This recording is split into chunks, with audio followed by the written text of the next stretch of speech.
This week on Days of Our Mercedes, the Silver Arrows are officially coming back after an off week following a very controversial race in Saudi Arabia. A race that probably should have never happened in the first place after the events of what happened, but it happened anyway. But for Mercedes, they kind of wish that race never happened to begin with Mercedes having a pretty disappointing results. And of course, Lewis Hamilton. After that race, Hamilton would go on and say that this was not the best Hamilton you've seen so far. And saying if you thought last year was the best Hamilton you saw, wait until you see what he has in store this year. And what has Lewis Hamilton had in store this year? One of the worst starts to his season since joining Mercedes. Because here are the stats here. Lewis Hamilton, usually every year except for 2013 at this point in the year, within the first two races, Hamilton would either be the points leader or second in the championship. This year, Lewis Hamilton is all the way down in 5th in the championship.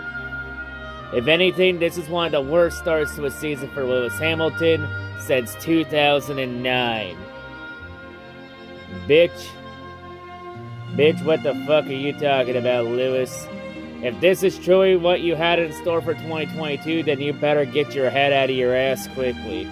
And then Lewis Hamilton would then go on and open up about mental health struggles. A wise and noble thing from Sir Lewis. Because we all know mental health is still a serious issue that needs to be addressed. And like I said in the Martinsville review, if you have any problems and need somebody to talk to, I'm always open to talk to.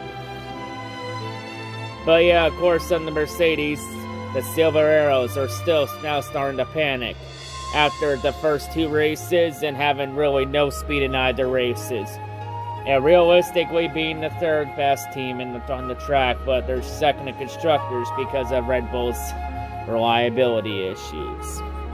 But now with that out of the way, Mercedes now prepares to head to Australia. A track that really hasn't been too kind to the Mercedes gang, even though, and not really kind to Lewis Hamilton, as Hamilton has finished second in the Australian Grand Prix the last 4 race times they've went there. And this will be the first race in Australia since 2019 before the pandemic.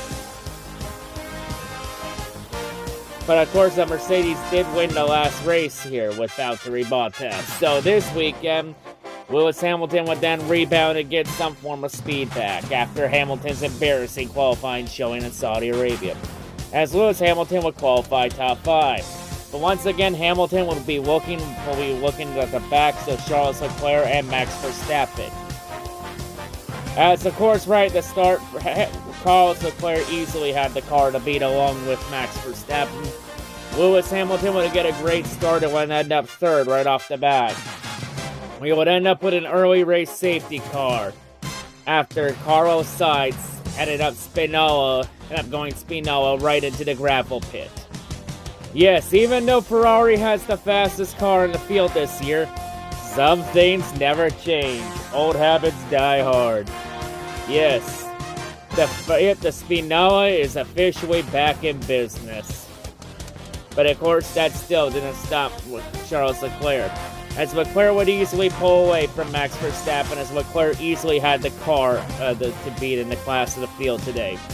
Hamilton would stay around third for a bit, but then Hamilton would lose that third place position after Sergio Perez would leapfrog him in pit strategy.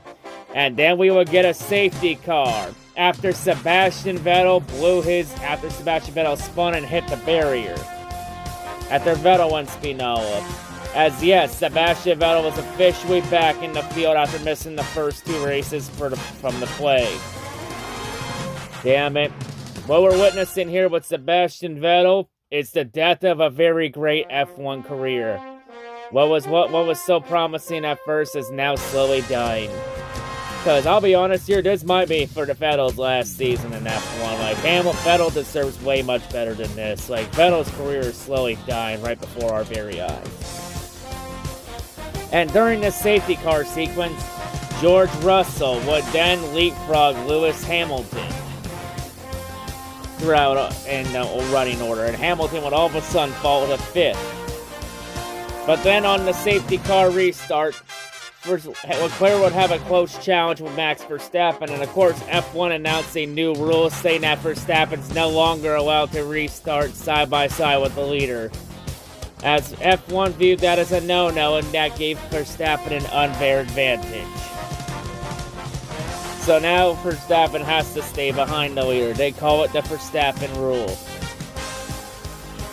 And then late in the race, Verstappen would then suffer another engine failure. Wow, so the Red Bull reliability issues continue, as Verstappen suffers his second engine failure within the first 3 races. Damn. And now it forced another late safety car, but once Verstappen was out of the race, that would just give Charles Leclerc an easier path to the victory, as Charles Leclerc would get the win for Ferrari at Australia. So now Ferrari has now won 3 of the last 4 Australian GPs. And Perez would bring the car home in 2nd.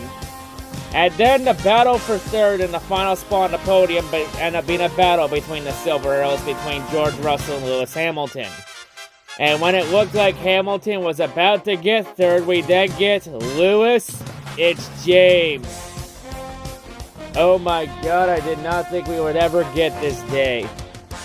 Lewis Hamilton had team orders against him, as Hamilton was told to hold position and stay behind Russell, so Russell ends up with the 3rd place finish. And then Lewis Hamilton complains about it on the radio. Oh, now Lewis wants to complain about team orders when it doesn't favor him. Oh, now he wants to complain about it.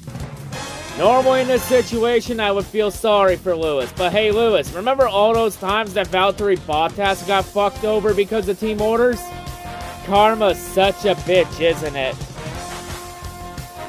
And then Lewis would go on a tirade late in the race on the radio, blaming his team for putting him in a bad position. Bitch, Lewis, bitch, you had all fucking race to not put yourself in that position. The only person at fault here is you for not getting the most out of your equipment. And having bad pit strategy.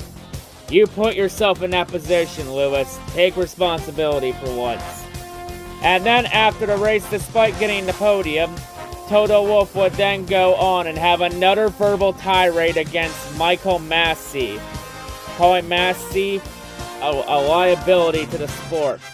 Toto, why the fuck are you still talking about Michael Massey? He literally was already fired. He was already fired. He's out of the sport. You got your fucking wish. Be less salty. God damn. So it seems like despite Russell getting the podium, the drama is still lingering inside the Silver Arrows. And I forgot to mention, even though Sainz DNF'd out of this race, Mercedes still didn't gain a whole lot of points on Ferrari in the Constructors' Championship. As with Russell finishing 3rd and Hamilton finishing 4th, they only gained a total of 1 point on Ferrari in the Constructors' Championship, since Leclerc had the fastest lap. So yeah, Ferrari still remains the leader in the Constructors' title, and Leclerc has now opened up a 34-point lead in the Drivers' Championship against George Russell? Yes, despite everything in the drama camp, George Russell has somehow ended up 2nd in the championship, after Russell got his first podium with the Silver Arrows, and this time it's a real podium and not a Mickey Mouse podium at Belgium from 2 laps behind a safety car. So yeah, George Russell finally has a real podium. Maybe there is hope for Russell after all. So yeah, we'll always give congrats to George Russell. It seems like Russell's not letting that Mercedes drama falsely consume him. But it is consuming Toto Wolff and Lewis Hamilton, as it seems like the cracks are starting to show in the Silver Arrows. We might be witnessing the beginning of the end of the Mercedes empire, as it looks like it's starting to crumble. But, of course, the season is still very young, and like I said before, this is not a sprint, it is a marathon. So now, with that all said, F1 will now be taking another off week, as they'll be heading to Imola in 2 weeks. A track that is more than likely going to be dominated by Ferrari fans in Italy. Because like the sands in the hourglass, so too are the days of our Mercedes. God damn, Mercedes just can't. Mercedes is just letting the drama pull them back.